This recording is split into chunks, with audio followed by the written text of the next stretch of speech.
Jake Browning went from maybe the greatest high school quarterback in history to the first true freshman to ever start a season opener for the Washington Huskies, and then came in sixth for the Heisman as just a sophomore. But then, just as Browning seemed to be on the fast track to the NFL, things came crashing down. We're about to dive into why Jake fell so hard and how some advice from Kirk Cousins might have actually saved his career. Because this is what they aren't telling you about the rise and fall and redemption of Jake Browning. Jake Browning was possibly the greatest high school quarterback we've ever seen. In each of his 3 seasons as Folsom High School's starting quarterback, he passed for over 5,000 yards. But his senior season is where the true magic happened. Calling Browning's stats from that season video game numbers would be doing them a disservice. As a senior, Browning threw for over 5,700 yards and 91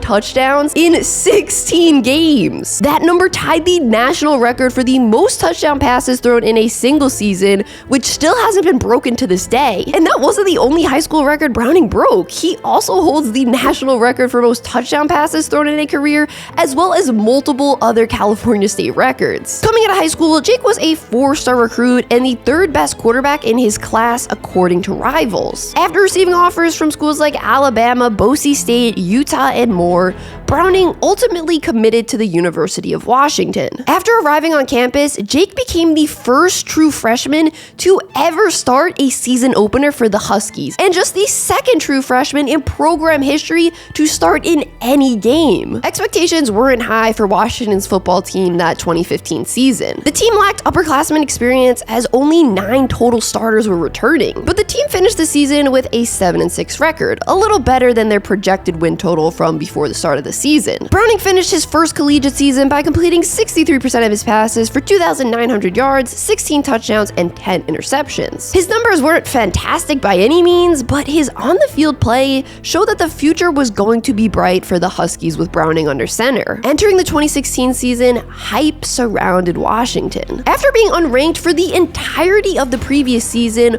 Washington was the number 14th ranked team in the nation heading into 2016. And guess what? The team actually exceeded the hype. That season, the Huskies went 12-1 during the regular season and made it all the way to the college football playoff. The people who said the Huskies had a bright future with Browning under center probably didn't even expect him to play the way he did his sophomore year. That 2016 season, Jake threw for 3,400 yards, 43 touchdowns, and just 9 interceptions. He also had multiple games where he threw 6 touchdowns and no interceptions. After an incredible season, Browning placed 6th in Heisman voting behind winner Lamar Jackson, Deshaun Watson, Baker Mayfield, D.D. Westbrook, and Jabril Peppers. After making it to the college football playoff as a 4 seed, Washington was set to face off with number 1 Alabama. After the game was tied 7-7 at the end of the first quarter, the Huskies offense failed to score another point and lost the game. But something major was revealed after that loss. Browning had actually injured his throwing shoulder back in November. The injury was kept a secret from the public to protect Jake from opponents going after his bad shoulder. And after the season ended, the quarterback finally underwent the needed surgery. After the Huskies shocked the college football world with an outstanding 2016 season, there were some murmurs they could possibly make it all the way to the national championship game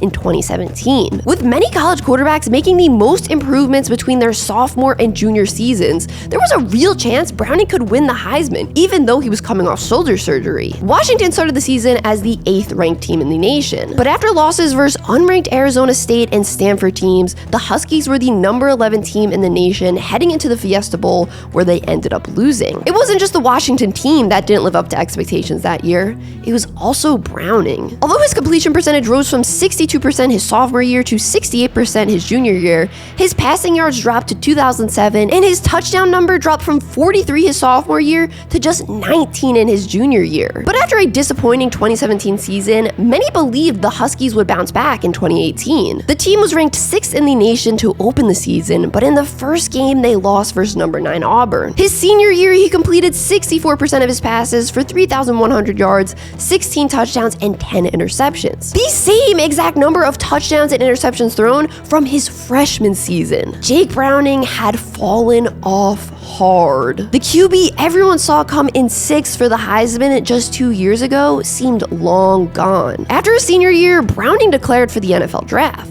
But the thing is, during the pre-draft process, no one really expected him to be drafted in any of the 7 rounds. Scouts felt he had a weak arm, especially after the shoulder surgery, wasn't a great athlete, and just didn't have that prototypical QB build, standing at 6'2" and just 211 pounds. One scout even said the real reason Browning had an outstanding sophomore season was because of wide receiver John Ross. You know John Ross, who broke the 40-yard dash combine record? That John Ross. Browning did end up going undrafted in the 2019 draft, but was signed by the Minnesota Vikings as an undrafted free agent. Jake was waived by the Vikings at the end of training camp, but was then signed to their practice squad. Browning was waived by the Vikings yet again at the end of camp in 2021, but this time, he wasn't offered a spot on the practice squad. The regular season was about to start, and no teams were interested in him. So Jake called up his old offensive coordinator from college, who is now the head coach at Oregon State, and told him he was interested in getting into coaching. Just as Browning was about to leave to work for free at Oregon State,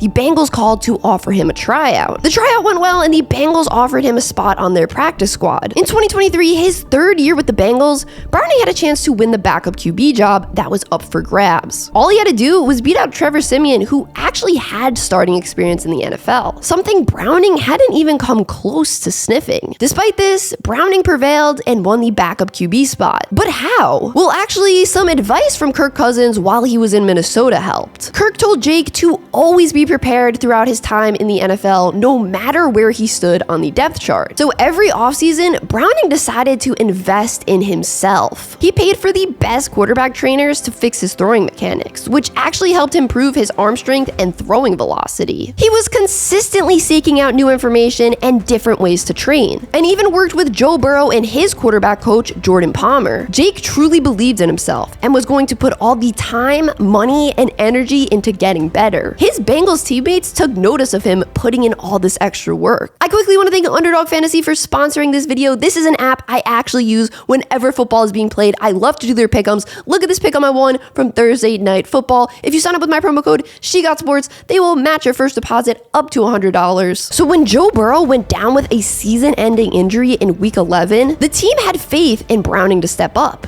which is exactly what he did. In his first NFL start versus the Jaguars, who were 8-3, Browning completed 32 of his 37 passes for 354 yards, 1 passing and 1 rushing touchdown. Things came full circle for Browning just 2 weeks later, though. In a matchup versus the team who cut him, the Vikings, Browning completed over 69% of his passes for 324 yards and 2 touchdowns to help the Bengals win yet again. Coaches always say, stay ready so you don't have to get ready. But that can be difficult for a guy who's buried on the depth chart as the 3rd string QB. But Browning stayed the course, kept the faith, and it's all paying off for him now.